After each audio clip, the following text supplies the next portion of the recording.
This is based on real events and presented for educational purposes. Every detail is shared thoughtfully, with respect for everyone involved. True crime isn't just about what happened, it's about understanding why. If you value that approach, consider subscribing. Your support through likes helps this content reach others who think the same way. Now then, E.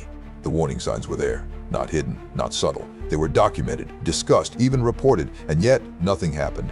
At around 1:30 in the afternoon, inside a building designed to prepare soldiers for deployment, everything changed in a matter of minutes. The person at the center of it all wasn't an outsider. He was a psychiatrist, a major, someone trained to understand human behavior, not become a case study in it. So the question isn't just what happened here, it's how something like this was allowed to happen at all. At Fort Hood, Texas, life followed a rhythm that was both structured and intense. Soldiers arrived with orders in hand. Some were preparing to deploy overseas.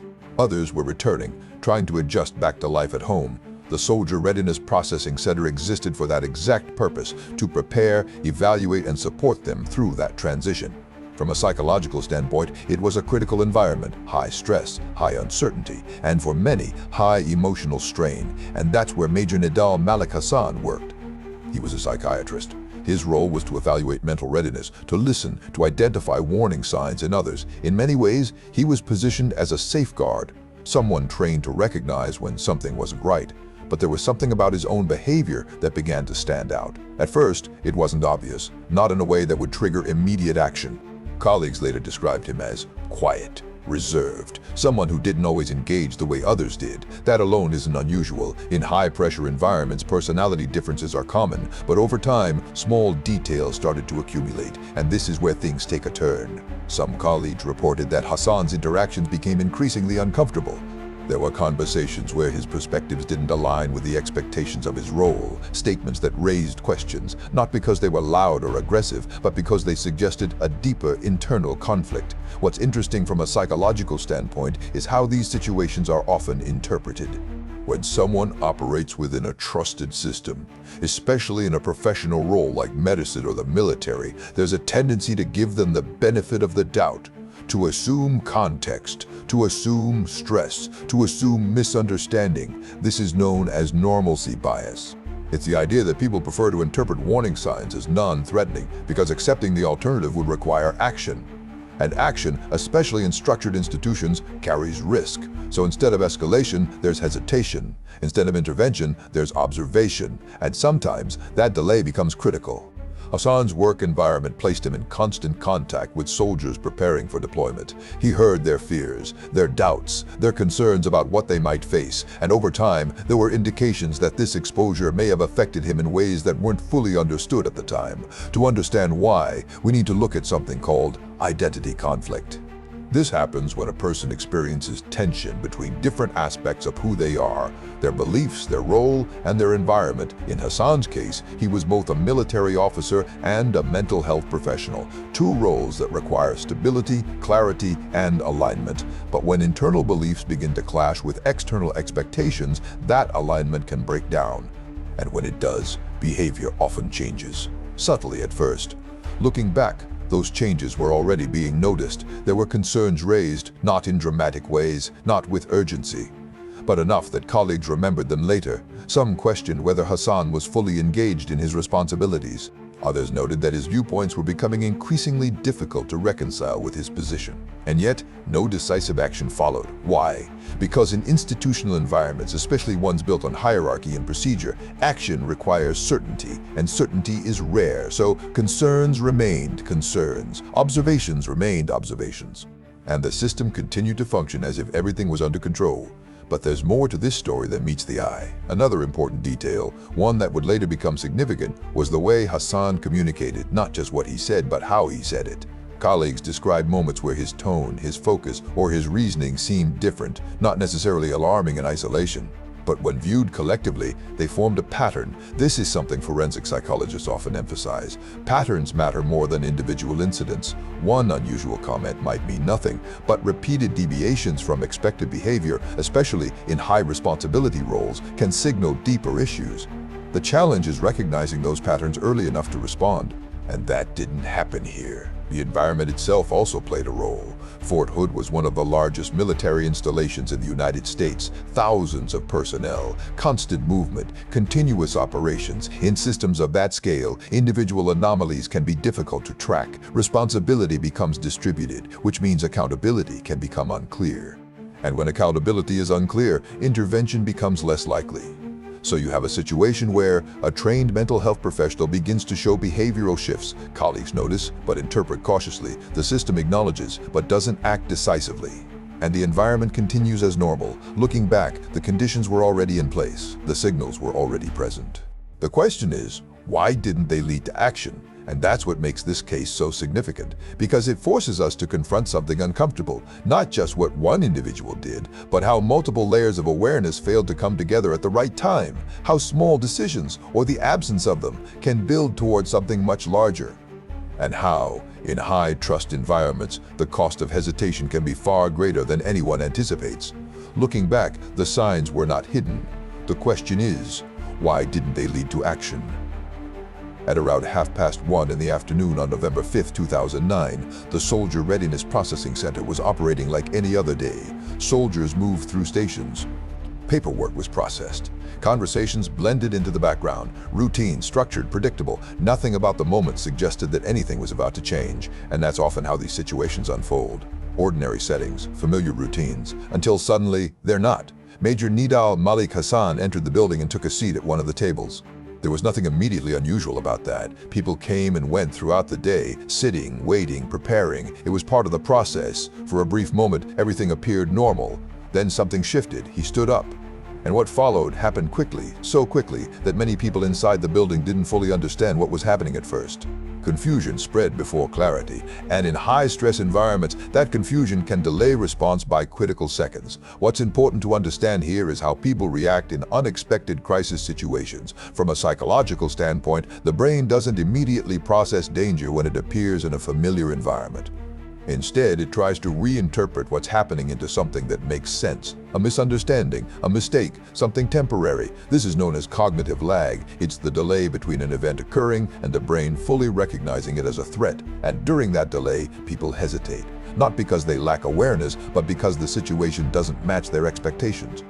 Inside that building, many individuals were experiencing that exact delay. As the situation escalated, people began to react. Some attempted to move away, others tried to understand what was happening. A few took immediate action. And this is where another important psychological factor comes into play: crisis response behavior.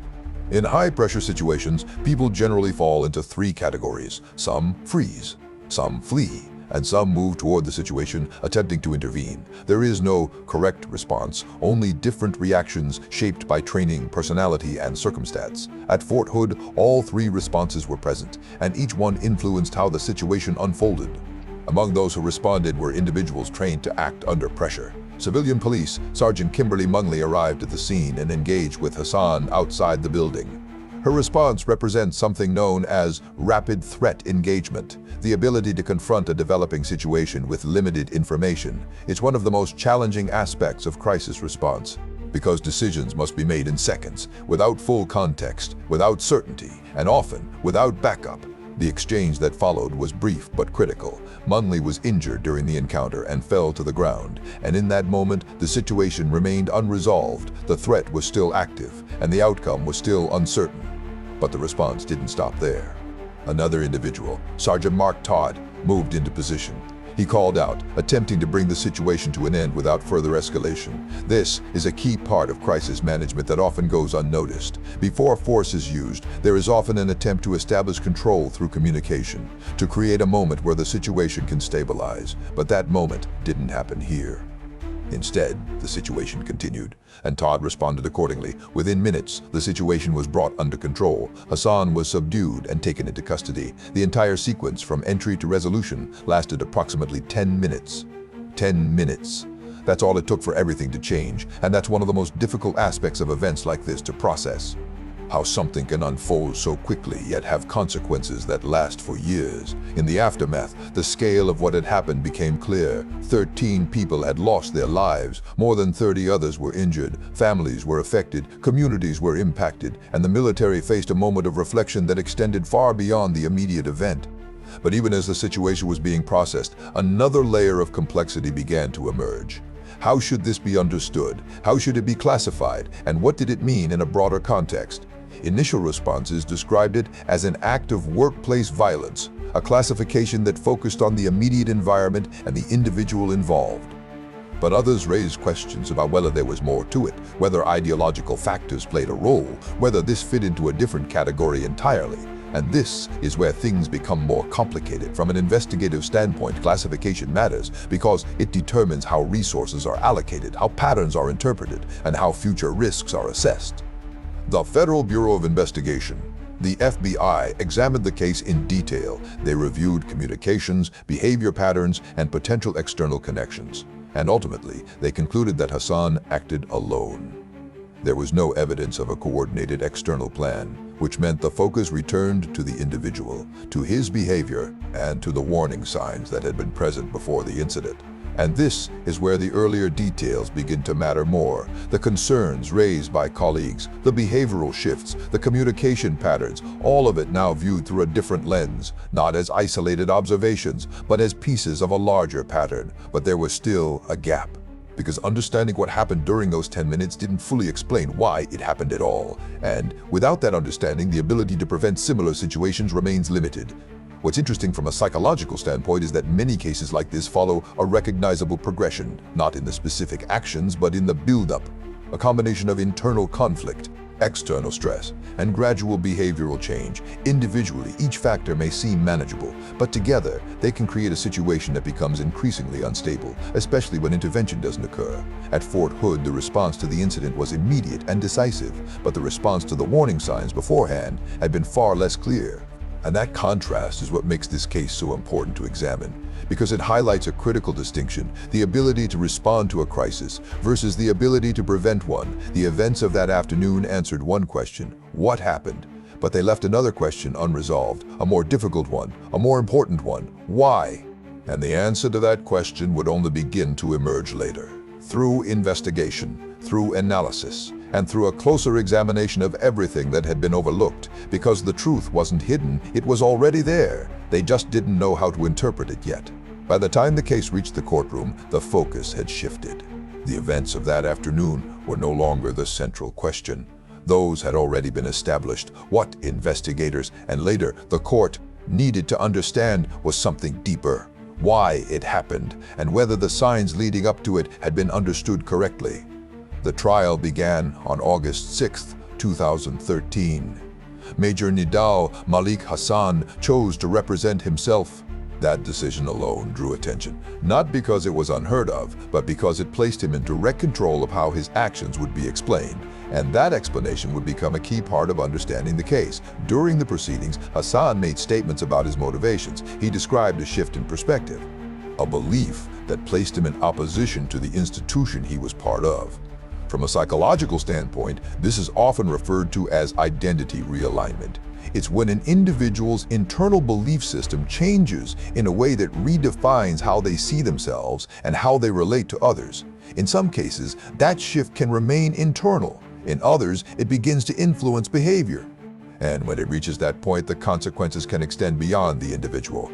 But here's the detail that changes everything. This shift didn't happen suddenly. It wasn't a single moment. It was gradual. And more importantly, it had been visible. The concerns raised in Chapter 1, the communication patterns, the discomfort expressed by colleagues. All of those details now took on new meaning, not as isolated incidents, but as early indicators of a developing pattern. This is where something called pattern recognition failure becomes critical. In complex environments, especially institutions like the military or healthcare systems, information is often distributed. One person notices a comment, another observes a behavioral change, someone else hears a concerning perspective, but unless those observations are connected, they don't form a complete picture. And without that picture, action is unlikely. At Fort Hood, that connection didn't happen in time, and that's what makes this case so significant, because it shows how a system can function correctly in isolation, yet still fail collectively. What's interesting from a psychological standpoint is how professionals interpret risk within their own environment. There's often an assumption that training equals control, that expertise reduces the likelihood of unexpected behavior. But in reality, expertise can sometimes create blind spots because it leads to trust, and trust can delay scrutiny. Hassan was not an outsider. He was part of the system, a psychiatrist, an officer, someone whose role was to evaluate others, not to be evaluated in the same way, and that professional identity may have influenced how others perceived him, not as a potential concern, but as a colleague operating under stress. And that brings us back to the first callback. The contradiction. A mental health professional showing signs that, in another context, might have been flagged immediately, but within this context, they were interpreted differently, less urgently, more cautiously. The second callback, colleague concerns. These were real, documented, but they didn't escalate into decisive action, because escalation requires confidence, and confidence requires clarity. And in this case, clarity was missing. The third callback, communication patterns, statements that didn't align, perspectives that raised questions. Again, not enough individually to trigger a response, but together they formed a pattern that was only fully recognized after the fact. And finally, institutional hesitation. This is perhaps the most important piece, because systems are designed to prevent false positives, to avoid acting on incomplete information, to protect individuals from being wrongly assessed, all of which are important safeguards. But those same safeguards can also slow down necessary action. And when timing matters, that delay can become critical. The court ultimately found Hassan guilty on all charges. 13 counts of premeditated murder, 32 counts of attempted murder. He was sentenced to death by a military jury, one of a small number of individuals on military death row. But the legal outcome, while important, doesn't fully answer the broader question, because justice addresses responsibility, not prevention, and prevention is where the real lessons are. To understand those lessons, we need to look at the concept of insider threat psychology. This refers to situations where risk comes from within an organization rather than from an external source. And these cases are often the most difficult to detect because the individual already has access, already has trust, already understands the system they're part of. Research shows that insider threats often follow a progression, a buildup of internal tension, changes in behavior, expressions of conflict or grievance, and eventually a point where that tension translates into action, not always in the same way, but with similar underlying patterns. At Fort Hood, many of those elements were present: internal conflict, behavioral shifts, expressed concerns from others. But without a unified response, those elements remained disconnected, and that disconnection is what allowed the situation to progress. So what can be learned from this? First, patterns matter more than individual incidents. One concerning comment might not mean anything, but repeated patterns should never be ignored, especially in high-responsibility roles. Second, communication between observers is critical. When information stays isolated, risk remains hidden, but when patterns are shared and analyzed collectively, clarity improves. Third, hesitation has a cost. While caution is important, there are moments when early intervention, even uncertain intervention, can prevent escalation. And finally, expertise does not eliminate risk. In fact, it can sometimes make it harder to recognize because trust changes perception, and that's what makes this case so significant, not just because of what happened, but because of what it reveals. About systems, about human behavior, and about the importance of recognizing warning signs before they become something more. The events at Fort Hood lasted around 10 minutes. But the lessons extend far beyond that. They apply to any environment where trust, responsibility, and human behavior intersect, and where the cost of missing the signs can be far greater than anyone expects. If there's one thing this case teaches us, it's this: the signs are often there. The question is whether we recognize them in time. If this case resonated with you, I covered another investigation that explores how warning signs can be missed and what happens when they are. That video is on screen now, and if you haven't subscribed yet, there's a button right here. I'll see you in the next one.